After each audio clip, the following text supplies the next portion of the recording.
Good morning, good morning. Narito na naman tayo sa ating pagbablog ngayong umaga ay itong aking isang cellphone na ginagamit ay medyo mahina na. Ito nagkaroon ng problema. Luma na ito. More than 5 years na ata ito. Kaya umano ko ng bagong cellphone. Itong bagong cellphone ko ay Vivo 60 Lite. Ayan. Para may gagamitin ako sa aking pagbablog, lalo na sa TikTok. Ayan, ginagamit ko sa aking pagti-TikTok. Kaya kumuha ko ng bago para medyo malinaw naman. Dahil yung isa, may marami ng problema. Kaya hindi tayo magpaldo sa TikTok. Ang kuha niya maingay. Minsan malabo. Ngayon kaya ito, medyo susubukan ko dito sa bagong cellphone na ito kung talagang malinaw siya. Ito pa nga, bali yung apo ko nga nagpudpanda rin, nagpagarantor sa akin, ikinuha ko rin ng Honor X9D 5G na cellphone. Mas mabigat ang cellphone niya kaysa sa akin. Nagkakalagang 19,000, samantalang sa akin ay 15,000 lang.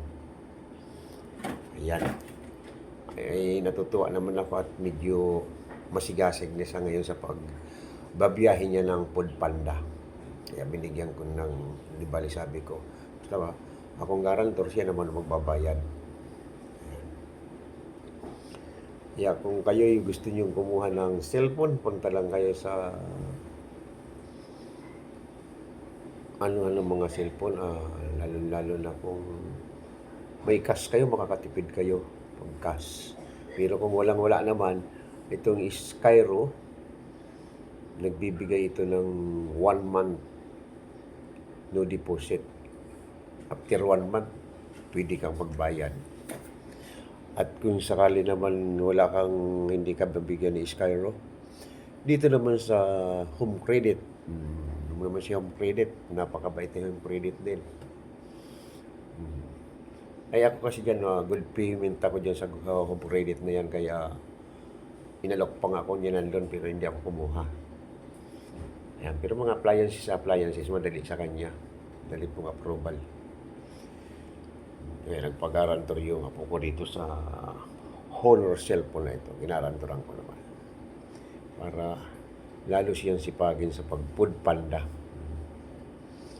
Kasi sa mga pinapasukan niyang trabaho, hindi siya tumatagal. May mga problema siya sa sarili niya.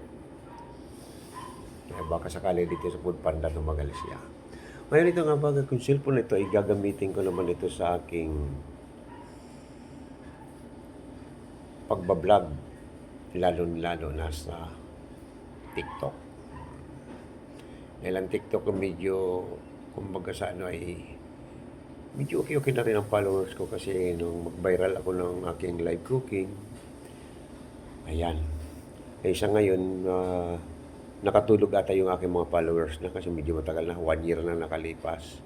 Pero ayaw ko pa rin tigilan kasi yun ang pinakalibangan ko ang TikTok at pagbablog. Mayroon akong MWF live cooking at TTH naman ay live billiard tutorial. Kaya lang sa ngayon mahirap hagilapin ng mga bata. Mas madali pala yung pag live tutorial billiard pag may pasok ang mga bata. Kasi paglabas nila sa trabaho, sa school, punta na sila sa akin. O kaya mga hindi pumapasok, punta sila sa akin. Pero itong bakasyon ako, hirap pala kung saan-saan sila nagpupuntahan. May nasa probinsya, kung saan-saan sila. Mahirap pagilapin. Maraming bata, kaya lang hindi ko makuha ang kasi ay ang iba malalayo.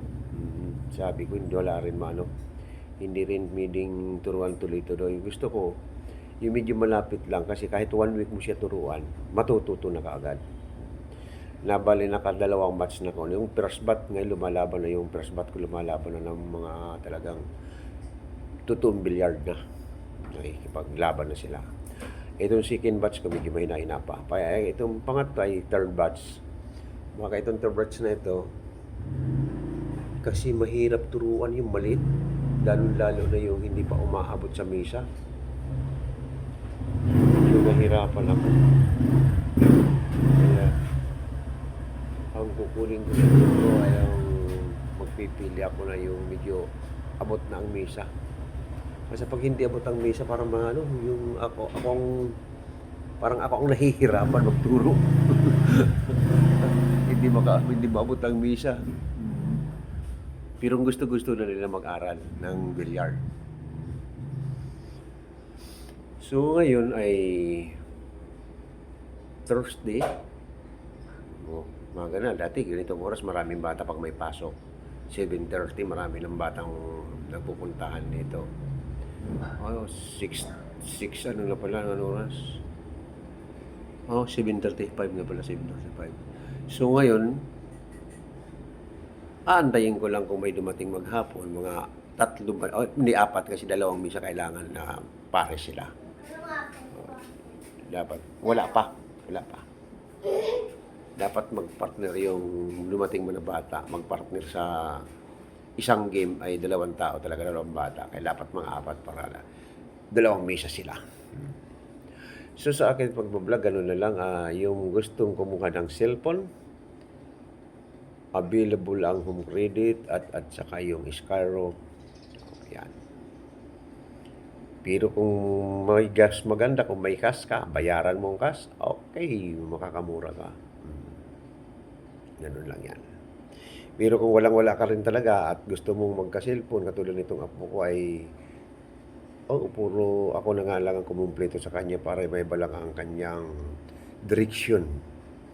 Kinuha ko ng driving license at ikinuha ko rin siya ng motor. Binilhan ko ng box, food panda box para sa pag-deliver ng pagkain. Ito. Huling hirit ng cellphone na itong tuwan-tuwa siya sa cellphone na ito. Binabagsak-bagsak pa, matibay. Waterproof ito. Colorable na ito. Tama, dahil hindi siya masyado pang maingat. Kahit malaglag mo sa tubig, hindi masisira. Waterproof ito. Matibay, kahit ibagsak mo. Sinampol sa amin nung tindero. Hinahampas niya talaga, matibay. Ayan, sabi ko, sige. Okay, palagay ko ngayon kompleto ka na. Sana maging masaya siya sa pag-food panda niya. Okay, hanggang dito na lang ating pag-vlog. Okay, maraming salamat sa mga gustong manood dito.